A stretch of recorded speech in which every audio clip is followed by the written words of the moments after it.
Hello and welcome to FTTR. I am Ian McQuaid and I have just got in from AEW All In London, Wembley 2024, whatever you would like to call it. And I have some thoughts. Apologies again for the video quality. It's not to my usual standard, but I am recording this in a very warm hotel room and I've got a scratchy throat because I've been cheering a lot because All In was a hell of a lot of fun.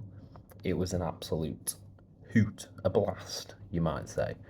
And I don't know how it compares to AEW All In 2023 because obviously that was a very special show. That was the first one, first time in Wembley Stadium.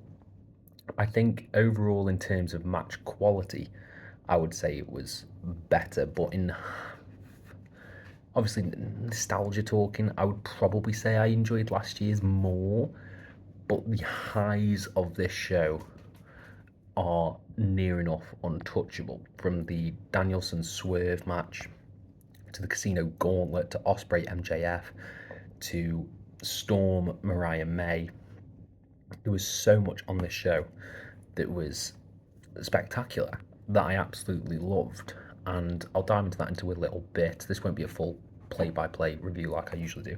It's just be my brief thoughts. But I'm going to start with the negative because there is some negative that I want to talk about. The first of which is not a creative issue, it is not a match quality issue. This is a technical issue, I guess you could call it, or sort of a production issue.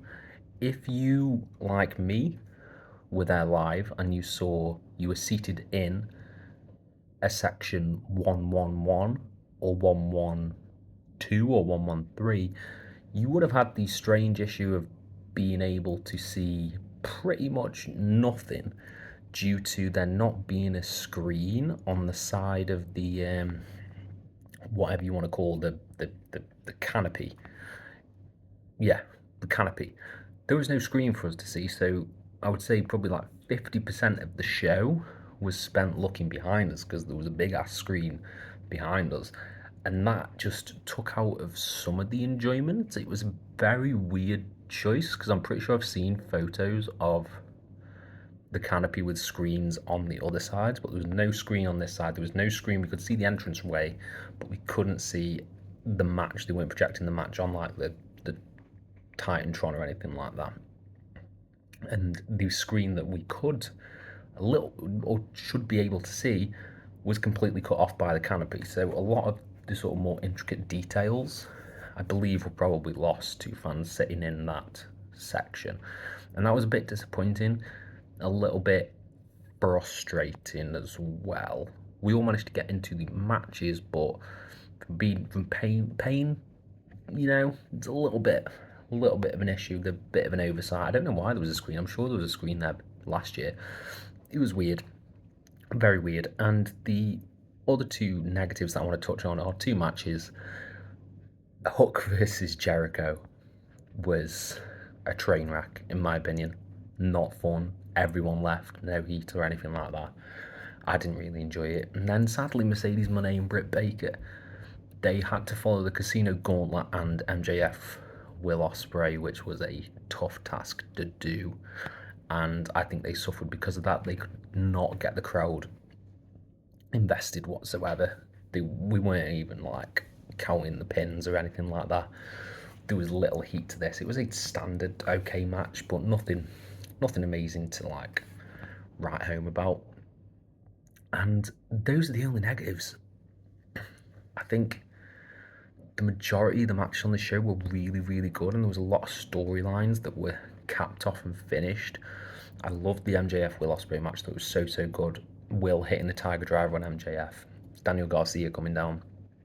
That was all really, really well done, and not my favourite match of the night, but I really, really loved it. The Casino Gauntlet is the closest we're going to get to having a Royal Rumble here in the UK, and the surprises were top tier. The Nigel McGuinness was unreal, absolutely unreal reaction. Ricochet, crazy.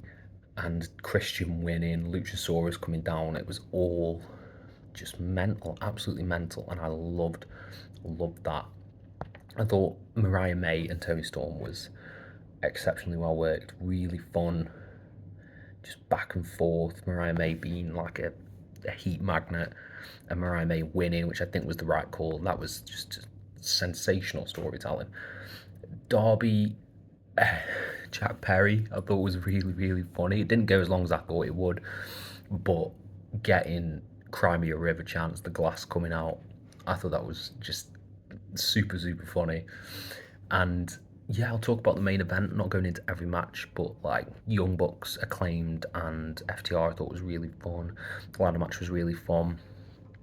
But the main event, Danielson versus Swerve, is like one of the coolest experiences at a wrestling show that I've ever had. The yes chants, the way they created tension was amazing. Swerve being a despicable baddie, but we still love him. Also great, doing the kicks in front of Birdie. So, so good. The spot that will live in my head rent free is the knee that is no sold by Swerve.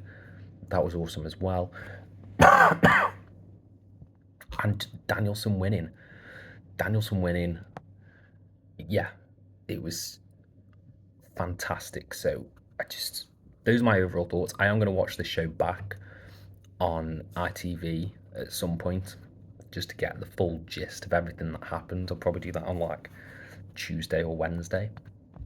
But overall, being there live, being part of that atmosphere, there's nothing better. It was so, so entertaining. And I would give this a 4 out of 5 for me. I really, really enjoyed it, and I want to know what you guys think down in the comments below. Let me know. I'll try to reply to every single one of them. Thank you all ever so much for your support, and have a nice day.